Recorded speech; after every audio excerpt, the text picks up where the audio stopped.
Hey team, it's Velasquez and we're ready to kick off another one of our fantastic flipped video lectures. So this week we're going to focus on the politics of public opinion and really trying to address the driving question, in what ways can public opinion affect government policy?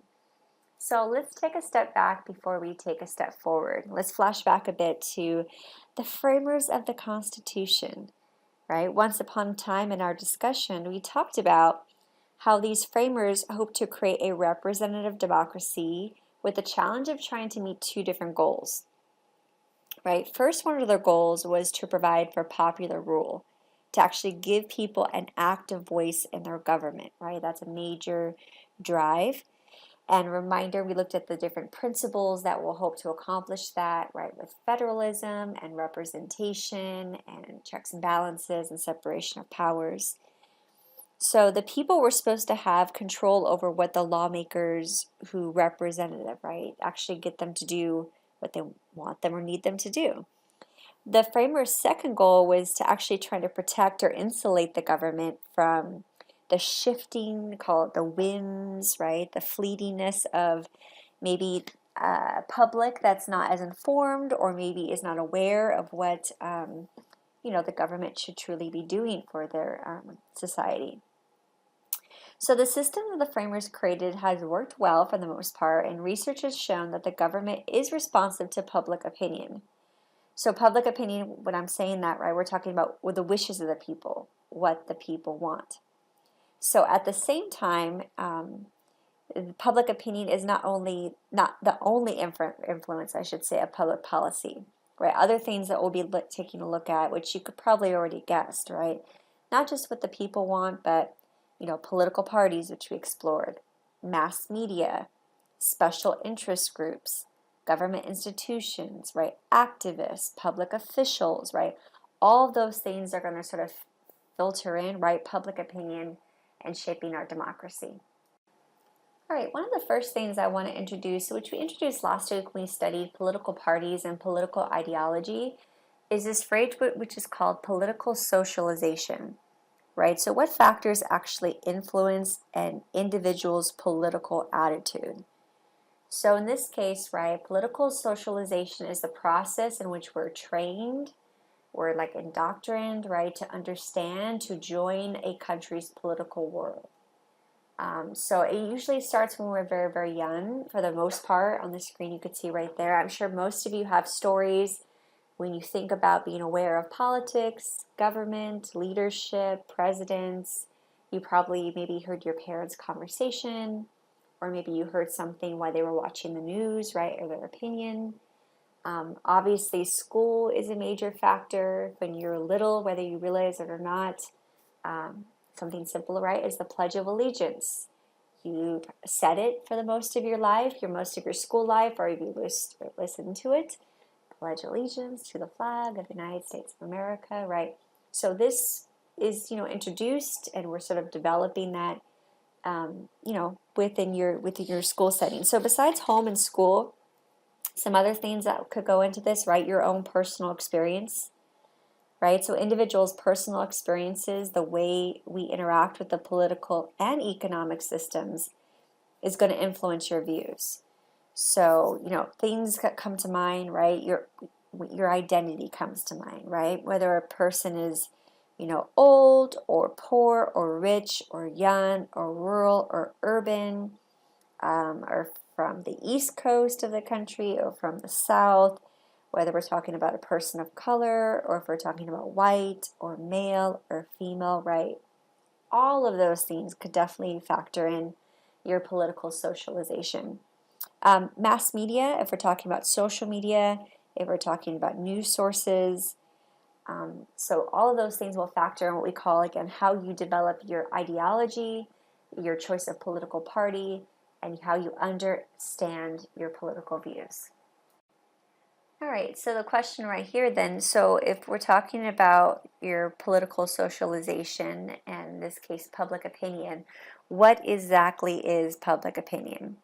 So public opinion refers to the ideas and the attitudes that a significant number of Americans hold about the government and political issues. So we could describe political public opinion in kind of three factors, right? Diversity. So public opinion is very diverse across the United States. Obviously, we don't think or understand the world in the same way, which is a beautiful thing about democracy, right? We can hold different opinions and views on lots of issues. Communication, right? People's attitudes in some way are expressed and communicated to the government. And then also, of course, the phrase like significant numbers of Americans. In the definition of public opinion means, that one or a few people's ideas don't really, make up just public opinion, right? So it's the idea where we're collecting multiple voices, multiple perspectives, right? Significant numbers in that case. So if we're asking, for example, public opinion on any given day, right? Asking Americans, do you approve or disapprove of what the president's doing, right, with the economy? So, just using 2020, for example, if I asked you that question right in January 2020, we would get certain results depending on where you're at and various factors. But if I ask that question later on, maybe again in October of 2020, right, we might get different responses or different answers due to the roller coaster that 2020 has been. So our attitudes are affected by multiple things, and that's going to reflect in our public opinion. All right, another question we can ask is how public opinion is measured. So we're going to be digging into the text a little bit on this, but polling has changed over the years. So the first opinion was taken in the 1800s, and it asks voters, right, when they sort of exited, right, how did you vote today? Something simple. We're going to look at something called straw polls. So those are more the informal polls that you're probably aware of. Now, definitely with social media, if you follow certain pages or subscribe to certain channels, right, depending on the interest of the readers, right, they might ask a question. So if we're talking about political, with the election coming up, right, they might ask, who are they voting for in the November election, right? So these are just very quick. The poll is not meant to be very formal, but it does kind of give the readers subscribing to that channel or that news source or that audience, right, kind of a general sense of what the readership thinks. So when we think about modern, public opinion polling, we have to, begin to think about, right, what people believe, right, asking questions, how they feel about something, and then we're also trying to get at in what ways will they act, right? What are they going to do about it, or who are they going to vote for? What are they going to support with the policy? So we're also trying to find information and data on that piece.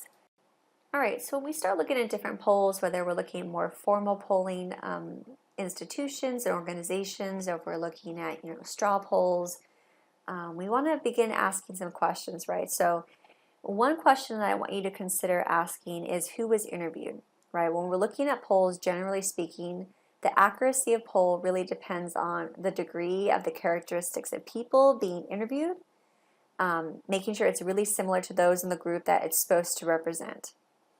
So for example, right, if I asked a junior high classroom, who are they voting for president, right? They might have their opinions, or I could take the poll, but that's really not going to be as accurate of asking a group of seniors, right, that are 18 years old and are about to vote in an election, or a group of adults that have already established that they're voting in elections.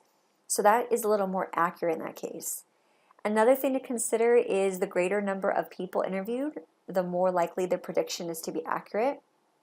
So, like if everything else is equal, if the election poll of like 100,000 out of 2 million voters is more likely to produce a more accurate result if you only say, for example, did a poll of 1,000 out of the same number, right?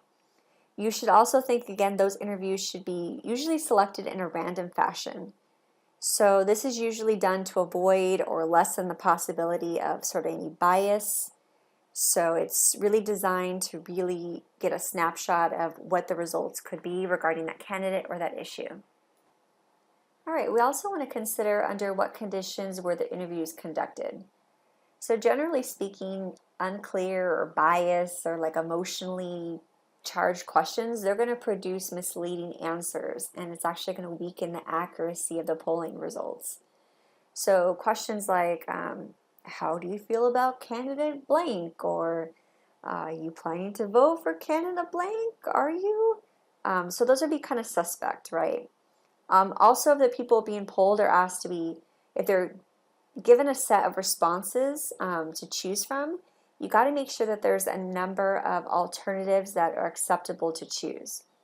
So for example, if you're just asking the question, right, yes or no, that's maybe not be accurate because you're not really getting a true snapshot, because perhaps you also need the box to check, which is undecided. So if you don't have that, it might distort the accuracy of the poll's results. So finally, polls conducted by telephone or through the mail generally do not tend to be as accurate or reliable as personal interviews, right? If someone just cold calls you on the phone and you're like, yeah, okay, yeah, I'm going to vote for him, yeah, okay, get off the phone.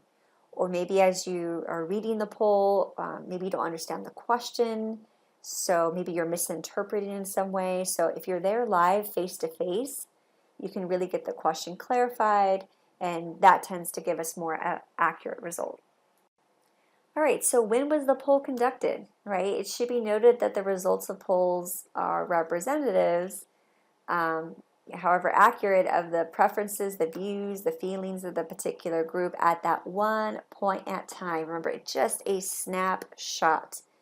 And I think right now in the ever-changing world, headlines are updating constantly, right? So if you take a poll on a Monday, by the end of the week, Friday, right, those results can change. If you take a poll early in the election season, right, if you're taking it maybe in March of that year, perhaps that poll is going to look slightly different if you sort of close off to the end of summer. So it's also important to really try to look at current results to understand the public opinion. All right, who conducted this poll, right? The past reputation and performance can also help us determine, right, how valid the results of the poll can be. So if you're talking about someone that maybe just started, just a new group, a new organization, a novice kind of pollster, they're not obviously going to be able to compete with like the professional polling organizations. So when you think about it, right, those professional organizations are going to have a large staff, they're going to have unlimited resources, they're going to have all the computer equipment, right? You also want to think about, right, what is their past performance record? So have they had, successful results? Has it been sort of in the ballpark? Have they always been wrong with their predictions? Who is actually conducting the poll? Are we talking about, right, a special interest group or a certain political party, right? Those kind of things, you're going to have to kind of maybe question that to really understand if that's a credible viewpoint of public opinion.